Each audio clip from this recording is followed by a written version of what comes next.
This is why you should be careful with the kind of person you choose to get married to. So this woman goes by the name Nuela, and she happens to be a widow with 5 kids. Moments after her husband died, she took up the responsibility of catering for her kids all alone, and somehow she managed to provide for them and give them a good life. But along the line, the burden became too much on her. So in an attempt to better her life and that of her kids, Nuela applied for a visa to go to Australia. At least in Australia, she would have the government's help. And luckily, she got this visa. So this was how Nuela and her 5 kids left Burundi and traveled to Australia to begin a new life. After Nuela arrived in Australia, she applied for refugee status. For those who don't know, whenever you apply for refugee status in developed countries and it gets approved, you'd be enrolled in an organization called a resettlement agency. Now, the job of this agency is to help you, the refugee, settle down into the country and also provide you with some basic amenities. So in the case of Nuela, her application for refugee status was approved and the agency provided her with a place to stay, a job, and also a social worker she can talk to whenever she's experiencing any difficulty in the country. But there was a little problem. Now, you see, Nuela is a Swahili speaker. She doesn't understand English that well, and because of that, whenever she had complaints she wanted to tell the social worker or agency, it was always an issue to get her exact points across. But luckily, along the line, Nuela met a man called Kalala in that same agency that solved this language barrier issue for her. Now, Kalala happens to be a Togolese who relocated to Australia after he lost his wife and kids to an attack by rebels in Togo. After relocating, just like Nuela, Kalala applied for the refugee status, and after it was approved, he was posted to the same resettlement agency as Nuela. So one day, while Nuela was struggling to pass her points across as usual to the social worker, Kalala came and made things easier for her. Nuela spoke to Kalala in Swahili and told him what she wanted to complain about. Then Kalala, who understood Swahili, translated to English so the social worker could understand. So from time to time, this was how Kalala was helping Nuela translate. And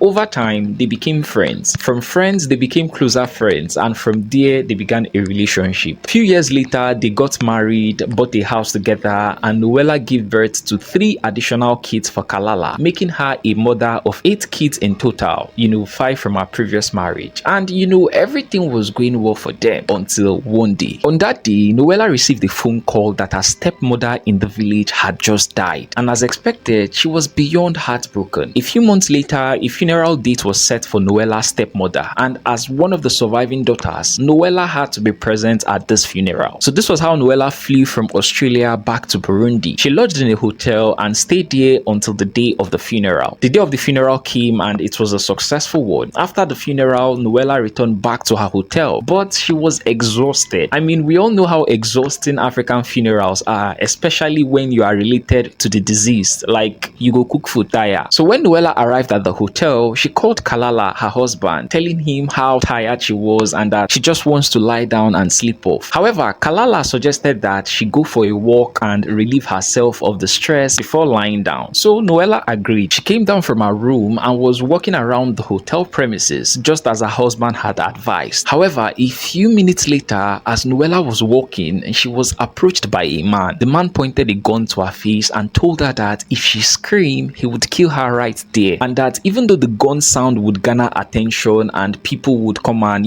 arrest him, he would still be alive. However, she would be dead. So Nuela, scared for her life, agreed to remain quiet. Then the man took her to a car that was already parked by the side of the road. Inside the car were 2 other men. One was in the driver's seat and the other one was at the back. It was a 3-man operation. As Nuela was brought into the car, they covered her face and then they drove off. After driving for about 45 minutes, they arrived at an uncompleted building. In the building, the men tied Nuela to a chair, took off her mask, and then they began asking her what she did to offend the person that sent them to kidnap her. However, Nuela said she did nothing. In fact, as far as she can remember, she has not offended anyone nor have issues with anybody. And right there, the men revealed that the person who sent them to kidnap and kill her is her husband, Kalala. Nuela was confused. In fact, she doubted and called them liars because Kalala is a man she has 3 kids for. A man they've been living together for years now without any major problem. When Nuela called them liars, one of the men got angry and slapped her. And then, in order to prove they were telling the truth, they called Kalala on the phone and told him they have Nuela. And then right there, Kalala said, kill her. The moment Nuela heard his voice, she fainted. A few minutes later, Nuela regained consciousness and they further told her that the plan of assassinating her was done on November, 3 months ago. Nuela couldn't say anything after hearing all this because at that point, she couldn't believe that the man she has spent years with, the man she has 3 kids with, would try to kill her. In fact, at that point, she thought that would be her last day on earth. But then, the men told her something she wasn't expecting to hear. They told her that they weren't going to kill her because they don't kill women and children. However, they would use her to extort money from Kalala. Meanwhile, Nuela's brother, on the other hand, who is staying at the village, was extremely worried because his sister has been missing for almost 2 days and her phone line wasn't reachable. So he went to the police to report a missing person case, but the police requested for $545 to begin an investigation into her disappearance, and Nuela's brother unfortunately didn't have that amount. So then he called Kalala and told him the situation on ground. And you know what? Kalala pretended as if he knew nothing about his wife's disappearance, and he even transferred the $545 to Nuela's brother so that the police can begin the investigation. But eventually, a few days later, the guys who kidnapped Nuela released her. They dropped her in a random empty street. But before they released her, they told Kalala they've killed her and he paid them $7,000 for a job well done. The men also gave Nuela evidence which he could use to arrest Kalala, a memory card that contained their conversations with Kalala and also a receipt for the Western Union money transfer they received from Kalala. And finally, they told Nuela she has 80 hours to leave Burundi or they would come back and finish the job for real this time. So immediately they dropped off Nuela, she booked the next flight and flew back to Australia. When she arrived at Australia, she learned that Kalala went about telling members of their church and also her friends that she had died in a motor accident while traveling to attend her stepmother's funeral in Burundi. He even went as far as fixing a funeral for her. So the day of the funeral came and mourners came to Kalala's house to console him. But what no one knew, including Kalala, was that Nuela is still alive. In fact, she came to the funeral event but was sitting in a car just outside the venue and was watching the whole thing. After the funeral and everyone left, Nuela stepped out of her car and walked up to Kalala. She said Kalala's first words when he saw her was, "Is it my eyes or are you a ghost?" Because he believed she was dead already, and Nuela replied to him saying, "Surprise, I'm still alive." At this point, Kalala began begging Nuela to forgive him, but it was too late. She had already called the police. So this was how Kalala was arrested. In court, Kalala at first denied everything, but after Nuela presented the memory card those guys gave to her and also the $7,000 payment receipt from Western Union, Kalala couldn't say anything again. In court, Kalala was also asked why he did what he did, and the only reason he gave was that it was the devil. So this was how Kalala was sentenced to 9 years in prison for the attempted murder of his wife. He should be out from prison by now, 2024. I'm Caleb and I've uncovered this case.